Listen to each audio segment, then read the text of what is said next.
Hello, everyone. It's me, Tali Viezer, your artistic director of the Red Monkey Theater Group. I'm here with the final episode for now of The Adventures of Sherlock Holmes. This is the final episode for a really good reason.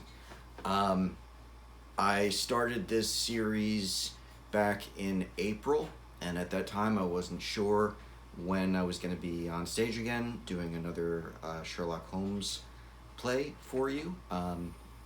It now, knock on this big plastic thing, seems that the answer to that question is next month. In August 2020, Red Monkey Theater Group and M&M Performing Arts will present our August production of Sherlock Holmes, The Adventure of the Copper Beeches, outside our Topel Mansion Museum with a limited audience of just 20 people, socially distanced in masks, and all of the cast and crew will also be socially distanced. We're starting our first rehearsal for this show the day after this is posted. We will be starting rehearsals on Monday, July 6th. The first 2 weeks we're going to be rehearsing on Zoom, and then hopefully New York City enters phase 4 of reopening on July 20th, and we will begin rehearsing in person, which seems so hard to believe. New York has come a long way in the time that we've been doing these stories, and that's why we feel safe enough to do this live show. I know that many other parts of the country that is not the case, and best wishes to everybody. Stay safe, and in New York as well, I hope that we continue to protect each other and don't become complacent, so that we can continue the reopening process. The initial plan was to do all the stories in The Adventures of Sherlock Holmes. There are 12 Sherlock Holmes stories in that book. The one that we're going to finish off this evening is story number 11. The 12th story, and I did not plan this, but the 12th story in The Adventures of Sherlock Holmes happens to be The Adventure of the Copper Beeches, which is the story that we will be doing live next month. So we will do the whole book. We did the first 11 stories here on YouTube. The 12th story, if you like, you can come and see us live at Topel Mansion Museum next month to complete the whole book, all of the Adventures of Sherlock Holmes, the original first 12 short stories that Arthur Conan Doyle published. If you'd like, again, it's only 20 people at each show, and some of them are really close to sold out already, but tickets are on sale right now. You can go to redmonkeytheater.org if you're in the New York metro area and would like to come see that show. The other thing I wanted to mention is, like every theater and arts organization right now, we could use some help. We're basically hoping to just about break even on this production. The audience is half the size that we would normally have at the mansion, but we are still committed to paying all the supporting actors and crew the exact same stipend that they would get for a normal production. We'd also love to rent a tent. We'll do it without a tent if we have to, but if we can rent a tent for this, that would be awesome. So if you enjoyed this series and you'd like to help out with a donation to support the live performance in August, you can also do that at redmonkeytheater.org, and we will put the donation link in the comments for this video. That's it. It's been a pleasure doing this series for you. I hope that you've enjoyed it. This will be the last one for now, but who knows? We will definitely be back. We have some plans. I can't tell you about them yet, but we will be back with more streaming content later in 2020. And who knows? Maybe more Holmes stories. We'll see if there's a demand for them. And everything works out right. Maybe I'll do The Return of Sherlock Holmes or Memoirs of Sherlock Holmes, and more stories later on. But for now, please have your beverage ready, sit back, and enjoy our final installment. This is The Adventure of the Beryl Coronet, Part 2. My friend insisted upon my accompanying them in their expedition, which I was eager enough to do, for my curiosity and sympathy were deeply stirred by the story to which we had listened. I confess that the guilt of the banker's son appeared to me to be as obvious as it did to his unhappy father, but still I had such faith in Holmes's judgment that I felt that there must be some grounds for hope as long as he was dissatisfied with the accepted explanation. He hardly spoke a word the whole way out to the southern suburb, but sat with his chin over his breast and his hat drawn over his eyes, sunk in the deepest thought. Our client appeared to have taken fresh heart at the little glimpse of hope which had been presented to him, and he even broke into a desultory chat with me over his business affairs. A short railway journey, a shorter walk, brought us to Fairbank, the modest residence of the great financier. Fairbank was a good-sized square house of white stone, standing back a little from the road. A double-carriage sweep, with a snow-clad lawn, stretched down in front to the two large iron gates which closed the entrance. On the right side was a small wooden thicket, which led into a narrow path between two neat hedges, stretching from the road to the kitchen door and forming the tradesman's entrance. On the left ran a lane which led to the stables, and was not itself within the grounds at all, being a public, though little used, thoroughfare. Holmes left us standing at the door and walked slowly all round the house, across the front, down the tradesman's path, and so round by the garden behind into the stable lane. So long was he that Mr. Holder and I went to the dining room, and waited by the fire until he should return. We were sitting there in silence when the door opened and a young lady came in. She was rather above the middle height, slim, with dark hair and eyes, which seemed the darker against the absolute pallor of her skin. I do not think that I have ever seen such deadly paleness in a woman's face. Her lips, too, were bloodless, but her eyes were flushed with crying. As she swept silently into the room, she impressed me with a greater sense of grief than the banker had done in the morning, and it was the more striking in her as she was evidently a woman of strong character, with immense capacity for self-restraint. Disregarding my presence, she went straight to her uncle, and passed her hand over his head with a sweet womanly caress. "You've given orders that Arthur should be liberated, have you not, Dad?" she asked. No, my girl, the matter must be probed to the bottom." "But I'm so sure that he's innocent. You know what women's instincts are. I know that he has done no harm, and that you'll be sorry for having acted so rashly." "Why is he silent, then, if he's innocent?" "Who knows? Perhaps he was so angry that you should suspect him." "How could I help suspecting him, when I actually saw him with a coronet in his hand?" "Oh, but he'd only picked it up to look at it. Do take my word for it that he's innocent. Let the matter drop and say no more. It is so dreadful to think of our dear Arthur in prison."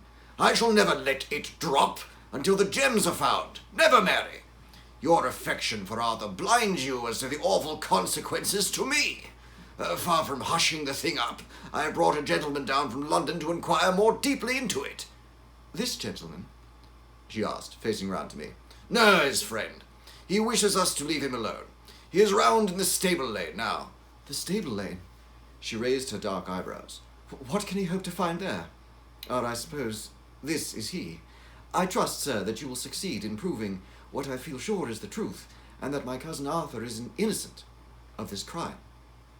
"I fully share your opinion, and I trust with you that we may prove it," returned Holmes, going back to the mat to knock the snow from his shoes. "I believe I have the honor of addressing Miss Mary Holder. May I ask you a question or two?" "Pray, sir, if it may help to clear this horrible affair up." "You heard nothing yourself last night?" "Nothing, until my uncle here began to speak loudly. I heard that, and I came down." "You shut up the windows and doors the night before. Did you fasten all the windows?" "Yes." "Were they all fastened this morning?" "Yes." "You have a maid who has a sweetheart. I think you remarked to your uncle last night that she'd been out to see him." "Yes, and she was the girl who waited in the drawing room, and who may have heard Uncle's remarks about the coronet." "I see. You infer that she may have gone out to tell her sweetheart, and that the two may have planned the robbery." "But what is the good of all these vague theories?" cried the banker impatiently, "when I've told you that I saw Arthur with the coronet in his hands." "Wait a little, Mr. Holder. We must come back to that. About this girl, Miss Holder. You saw her return by the kitchen door, I presume?" "Yes. When I went to see if the door was fastened for the night, I met her slipping in. I saw the man, too, in the gloom." "Do you know him?" "Oh, yes. He's the greengrocer who brings the vegetables round. His name is Francis Prosper." "He stood," said Holmes, "to the left of the door, that is to say, further up the path than is necessary to reach the door." "Yes, he did. And he is a man with a wooden leg." Something like fear sprang up in the young lady's expressive black eyes. "What, you are like a magician," said she. "How do you know that?" She smiled, but there was no answering smile in Holmes's thin, eager face. "I shall be very glad now to go upstairs," said he. "I shall probably wish to go over the outside of the house again. Perhaps I'd better take a look at the lower windows before I go up." He walked swiftly round from one to the other, pausing only at the large one which looked from the hall into the stable lane. This he opened, and made a very careful examination of the sill with his powerful magnifying lens. "Now we shall go upstairs," said he at last. The banker's little dressing room was a plainly furnished little chamber with a grey carpet, large bureau, and a long mirror. Holmes went to the bureau first and looked hard at the lock. "Which key was used to open it?" he asked. "That which my son himself indicated, that of the cupboard of the lumber room." "Have you it here?" "That is it, on the dressing table." Sherlock Holmes took it up and opened the bureau. "It is a noiseless lock," said he. "It is no wonder that it did not wake you. This case, I presume, contained the coronet. We must have a look at it." He opened the case, and taking out the diadem, he laid it upon the table. It was a magnificent specimen of the jeweller's art, and the 36 stones were the finest that I have ever seen.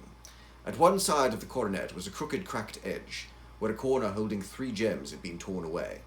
"Now, Mr. Holder," said Holmes, "here is the corner which corresponds to that which has been so unfortunately lost. Might I beg that you will break it off?" The banker recoiled in horror. "I should not dream of trying," said he. "Then I will." Holmes suddenly bent his strength upon it, but without result.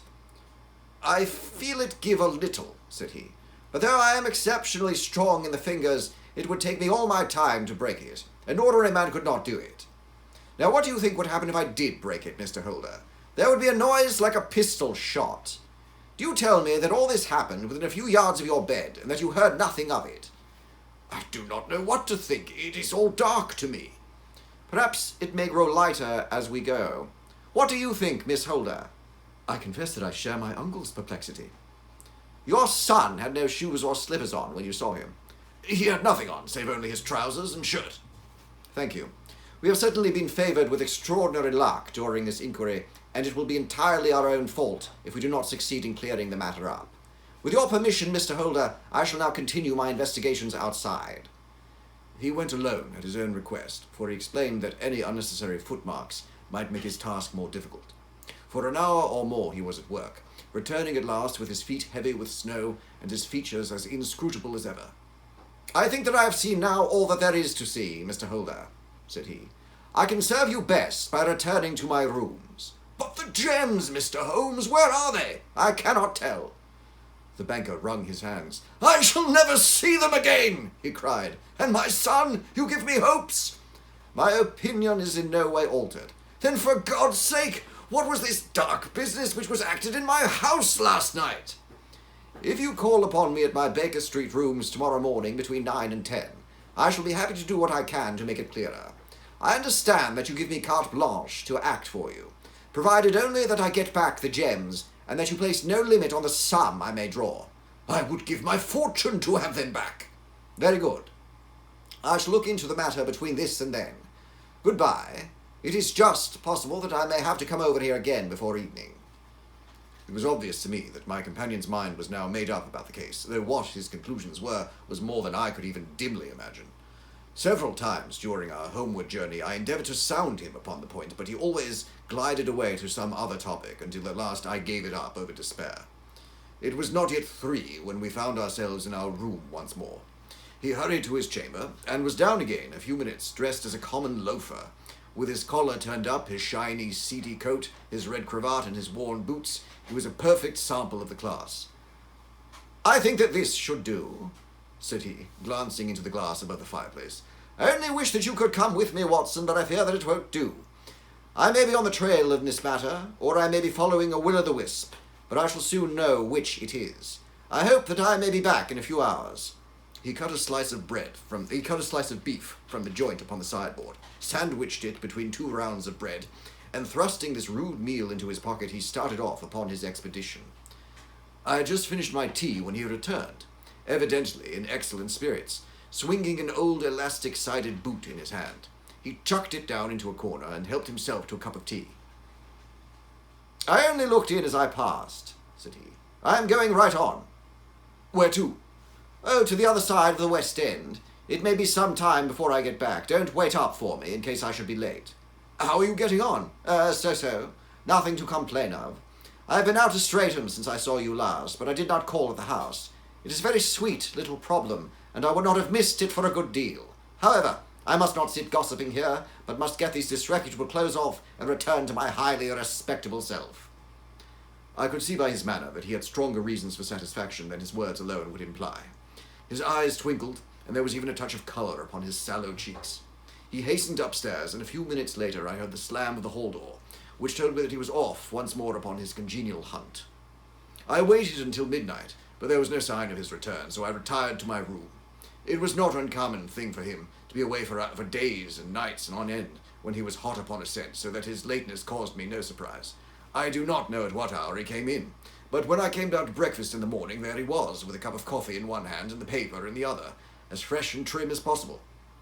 "You'll excuse my beginning without you, Watson," said he, "but you remember that our client has rather an early appointment this morning." "Why, it is after 9 now. I should not be surprised if that were he. I thought I heard a ring." It was indeed our friend the financier.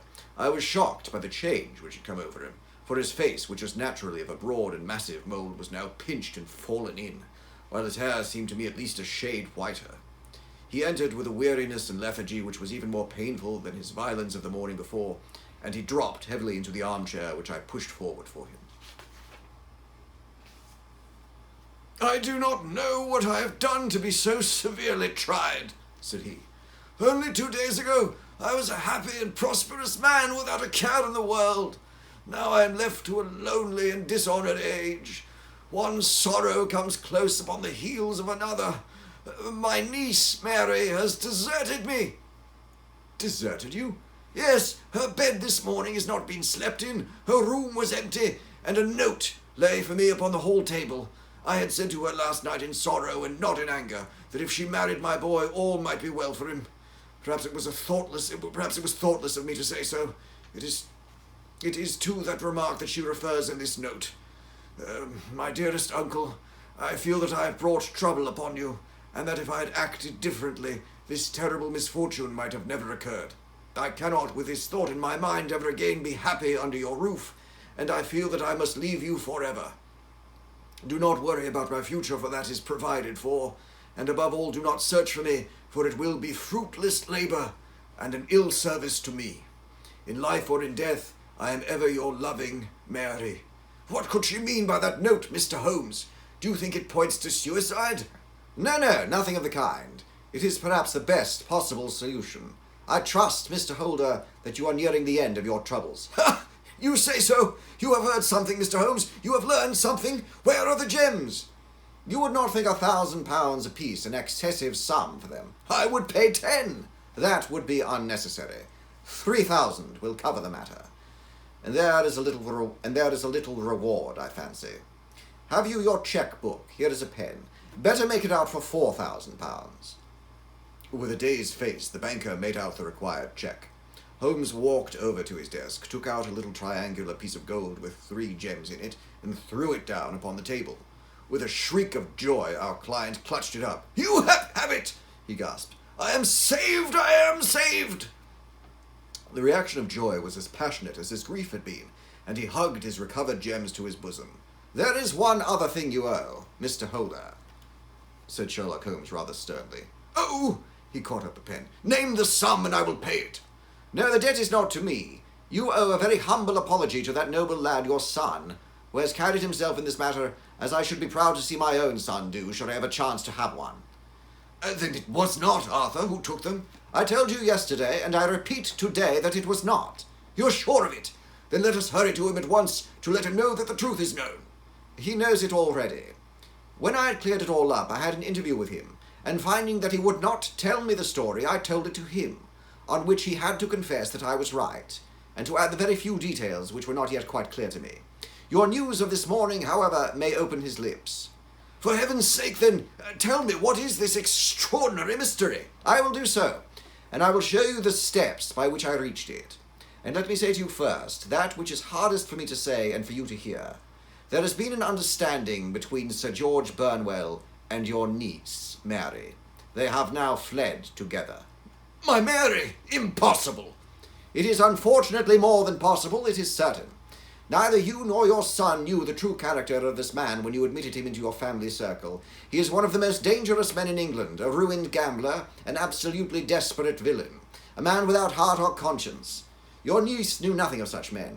When he breathed his vows to her, as he had done 100 times before to her, she flattered herself. When he breathed his vows to her, as he had done to 100 before her, she flattered herself that she alone had touched his heart. The devil knows best what he said, but at least she became his tool, and it was in the habit of seeing him nearly every evening. I cannot and will not believe it, cried the banker with an ashen face. I will tell you then what occurred in your house last night. Your niece, when you had, as she thought, gone to your room, slipped down and talked to her lover through the window which leads into the stable lane. His footmarks, had pressed right through the snow so long as he stood there. She told him of the coronet. His wicked lust for gold kindled at the news, and he bent her to his will. I have no doubt she loved you, but there are women in whom the love of a lover extinguishes all other loves, and I think that she must have been one. She had hardly listened to his instructions when she saw you coming downstairs, on which she closed the window rapidly and told you about one of the servants' escapade with her wooden-legged lover, which was all perfectly true. Your boy Arthur went to bed after his interview with you, but he slept badly on account of his uneasiness about his club debts. In the middle of the night he heard a soft tread pass his door, so he rose, and looking out was surprised to see his cousin walking very stealthily along the passage until she disappeared into your dressing room. Petrified with astonishment, the lad slipped on some clothes and waited there in the dark to see what would come of this strange affair. Presently she emerged from the room again, and in the light of the passage lamp, your son saw that she carried the precious coronet in her hands. She passed down the stairs, and he, thrilling with horror, ran and slipped behind the curtain near your door, whence he could see what passed in the hall beneath. He saw her stealthily open the window, hand out the coronet to someone in the gloom, and then closing it once more, hurry back to her room, passing quite close to where he stood hid behind the curtain. As long as she was on the scene, he could not take any action without horrible exposure of the woman whom he loved. But the instant that she was gone, he realized how crushing a misfortune this would be for you, and how all-important it was to set it right. He rushed down, just as he was, in his bare feet, opened the window, sprang out into the snow, and ran down the lane, where he could see a dark figure in the moonlight. Sir George Burnwell tried to get away, but Arthur caught him, and there was a struggle between them, your lad tugging at one side of the coronet and his opponent at the other. In the scuffle, your son struck Sir George and cut him over the eye. Then something suddenly snapped, and your son, finding that he had the coronet in his hands, rushed back, closed the window, ascended to your room, and had just observed the coronet had been twisted in the struggle and was endeavouring to straighten it when you appeared upon the scene. Is it possible? Gasped the banker. You then roused his anger by calling him names at a moment when he felt that he had deserved your warmest thanks. He could not explain what the true state of affairs without betraying one who certainly deserved little enough consideration at his hands. He took the more chivalrous view, however, and preserved her secret. And that was why she shrieked and fainted when she saw the coronet, cried Mr. Holder. Oh, my God, what a blind fool I have been! And his asking to be allowed to go out for 5 minutes. The dear fellow wanted to see if the missing piece were at the scene of the struggle. How cruelly I have misjudged him! When I arrived at the house, continued Holmes, I at once went very carefully round it to observe if there were any traces in the snow which might help me. I knew that none had fallen since the evening before, and also that there had been a strong frost to preserve impressions. I passed along the tradesman's path, but found it all trampled down and indistinguishable. Just beyond it, however, at the far side of the kitchen door, a woman had stood and talked with a man, whose round impressions on one side showed that he'd had a wooden leg. I could even tell that they had been disturbed, for the woman had run back swiftly to the door, as was shown by the deep toe and light heel marks, while Wooden Leg had waited a little and then gone away. I thought at the time this might be the maid and her sweetheart, of whom you had already spoken to me, and inquiry showed it was so. I passed round the garden without seeing anything more than random tracks, which I took to be the police. But when I got to the stable lane, a very long and complex story was written in the snow in front of me. There was a double line of tracks of a booted man, and a second double line, which I saw with delight belonged to a man with naked feet. I was at once convinced, from what you had told me, that the latter was your son. The first had walked both ways, but the other had run swiftly, and as his tread was marked in places over the depression of the boot, it was obvious that he had passed after the other. I followed them up, and found that they led to the hall window, where Boots had worn all the snow away while waiting. Then I walked to the other end, which was 100 yards or more down the lane. I saw where Boots had faced round, where the snow was cut up as though there had been a struggle, and finally where a few drops of blood had fallen, to show me that I was not mistaken. Boots had then run down the lane, and another little smudge of blood showed that it was he who had been hurt. When he came to the high road at the other end, I found that the pavement had been cleared so that there was an end to the clue. On entering the house, however, I examined, as you remember, the sill and the framework of the hall window with my lens, and I could at once see that someone had passed out. I could distinguish the outline of an instep where the wet foot had been placed in coming in. I was then beginning to be able to form an opinion as to what had occurred. A man had waited outside the window. Someone had brought him the gems. The deed had been overseen by your son. He had pursued the thief and had struggled with him. Then they had each tugged at the coronet, their united strength causing injuries which neither alone could have effected. He had returned with the prize, but had left a fragment in the grasp of his opponent. So far I was clear. The question now was, who was the man?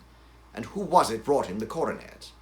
It is an old maxim of mine that when you have excluded the impossible, whatever remains, however improbable, must be the truth.